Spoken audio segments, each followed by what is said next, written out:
अस्सलाम वालेकुम नाज़रीन, मां हकिंजा फातिमा मा ॾिसी रहिया आहियो न्यू मेरान न्यूज़। रुक कयूं था ख़बरनि ॾांहुं। हाला रिपोर्ट एजाज़ बुगियो जस का मगवान शहीद इरफान मेहंदी जी 30वीं वरसी इरफान मेहंदी यादगार कमेटी तरफ़ां हाला पुराणे में मल्हाई वई। वरसीअ में सिंध जे क़ौमी गार्डननि ऐं अॻवाननि भरपूर नमूने शिरकत कई।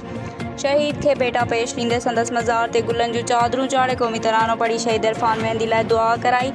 वरसी जी गॾिजाणी जी सदारत सीनियर अॻवान चाचा सरफराज़ कई ऐं अॻवाननि में डॉक्टर न्याज़ कालाणी, सूर्या सिंधी, दीदार शाम ऐं अब्दुल रशीद देथो, अयाज़ सहतो ऐं ॿियनि शहीद इरफान मेहंदी जी कयल जदोजहद ऐं साईं GM सैद जे पैगाम खे घर घर पहुचाइण बाबति सदारती ख़िताब कंदे चाचा सरफराज़ चयो त असांजे परमन जदोजहद ई असांजी कामयाबी आहे।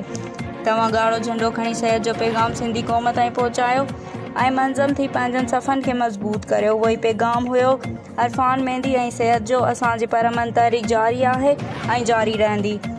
शहीद इरफान मेहंदी जे भाउ मसूद मेहंदी, चेयरमैन इरफान मेहंदी यादगार कमेटी पूरी सिंध मां आयल महिमाननि जो शुक्रिया अदा कंदे चयो, असां इरफान जा अज़ीज़ तव्हां जे अचण ते दिलि जी गहराइनि सां ख़ुशी महसूस कंदा आहियूं ऐं आख़िर में ख़िराते जी मानी बि कराई वई। वधीक ख़बरुनि ऐं अपडेट्स लाइ ॾिसंदा रहंदा न्यू मेरान न्यूज़।